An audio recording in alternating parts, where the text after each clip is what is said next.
last become first. People that were never qualified were the ones that seems as though God qualified them.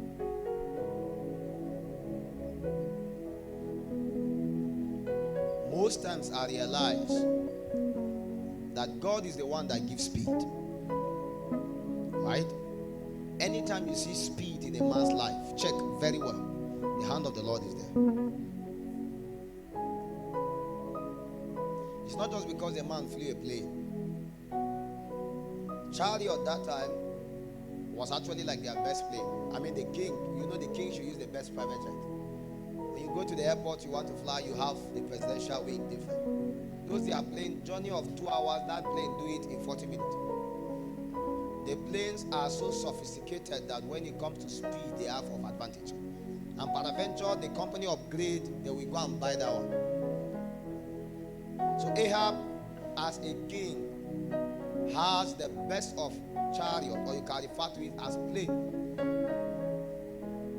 And there was a situation, and many of us were aware of that situation, where God really intended to excel in the land. God wanted to show his strength and his mighty works in that land. And he knew that one of the only way he can do that is to ensure that he hindered the people from the prime way for them to survive, which is rain. Rain and sun are the number one primary requirement upon the earth. Do you realize that? Water. Without water, without sun, nothing can exist, including you. Is that okay? The plant need the sun. We need water. It's out of water that we now produce food. We have food, right? You farm, you do all these things. Okay? So when God shut down the heavens by allowing Elijah, his beloved, to shut down the heaven, it was with the intention that the people can come and beckon upon him. Because a time came where the people did not recognize the one true God.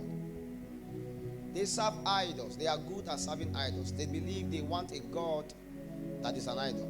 And idols are worthless doctrine. They don't have power to do good. They don't have power to do evil. Every power an idol have is the power you ascribe to it.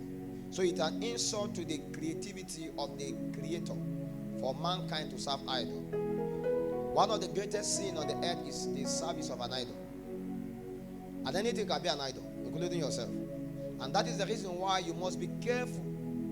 Anytime you are serving God, when anything becomes the center of the pursuit apart from God himself, it becomes a challenge. And I realize that God is in a job to destroy idols, no matter what it will take him. So anytime somebody in your life, you exalt the person beyond God, God do something about that relationship.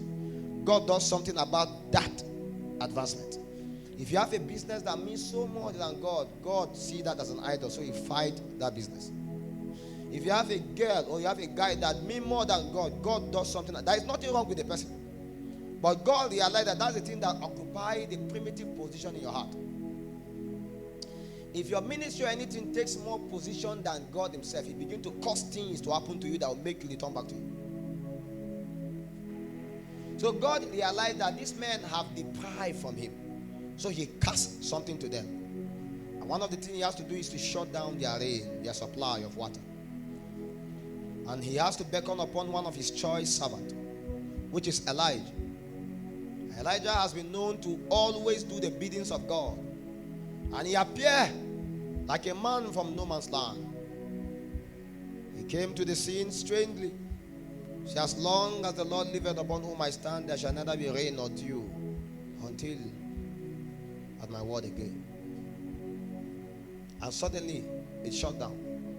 And I know that the kings of those times have the advantage of Chaldeans, astrologers, magicians. They have the advantage of all kinds of governing powers on the earth system. So they must have beckoned upon all of them to bring rain, and they could not. That is the reason why they bowed to Elijah at the tail end, because they tried their best. If you know, some of us came from villages where there are rainmakers. It will shock and surprise you how they can bring rain, no matter how you do. And sometimes when they want to attack weddings, attack occasion, they brought rain. And if you study science, rain is nothing. It's just a formation of quite some few things. You realize that? Water is just hydrogen and oxygen. You can create artificial rain. I learned of a country that creates rain. They release those gas in the atmosphere after a while rain fall. So when God wants to create rain, God supplied those things in abundance. Do you know God is the one that actually created everything? So the rain you see coming, sometimes even when you are flying, you discover that rain is falling on the here. But when you are in the plane, you don't even know rain is falling. So you still see the sky open. So where does it come? It's God that ensures that those elements combine together and they fall. I don't get my point now. It's not as if there is a place they are falling in. It's just a combination of certain elements for it to fall. So we can form rain here if you bring the required under the required atmosphere. Do you know what I'm saying now? But by the power of God, a man stopped rain, and all their scientific understanding and their spiritual understanding could not bring rain. But we saw something very profound that was not given light in that book of Kings. It was James that had an understanding. And he said, Elijah is a man of like passion like you and I, right? And he prayed earnestly that there should not be rain. But we thought Elijah just came and decreed that let there be no rain. That means before Elijah came to the scene and said, let there be no rain, he actually had a time and a moment of prayer. Are you getting my point? So we saw what happened in the backside. It was James that gave us an understanding of that. Because James saw in the vista of the Spirit. He might not have been around when Elijah was doing it, but he saw in the vistas, in that same realm upon which he beckoned upon rain. He said Elijah was a man of like passion like you and I, but he prayed earnestly that there should not be rain. So it then means that Elijah saw the level of atrocity in that land, and he felt, God, this is the greatest thing you can do that will make everybody wonder. Cease their rain. And God said, well, if you can pay the price for it, I will cease the rain.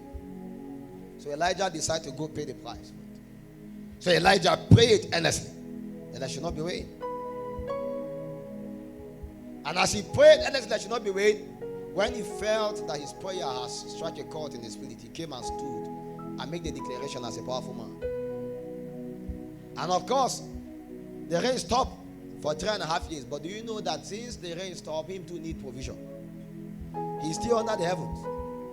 So he's still on the earth, under the heavens, right? He's not in the heavens, he's under the heavens. It then means that him to survive by this same ecosystem. So now how does he have to survive?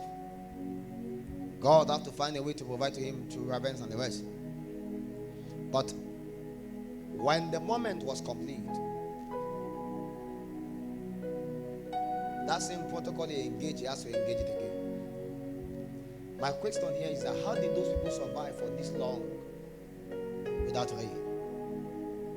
If one season of rain is missing in Nigeria, do you know how much the price of goods will increase? Because when there is no rain, a time comes that even the rivers begin to dry. A time comes when by nature there will be drought. That means at that moment the price of everything, cash crops, increase so well. Only the king does not have famine because the king has a lot of supply. But Elijah himself was fed by ravens. But what we saw here was that somehow God achieved his aim.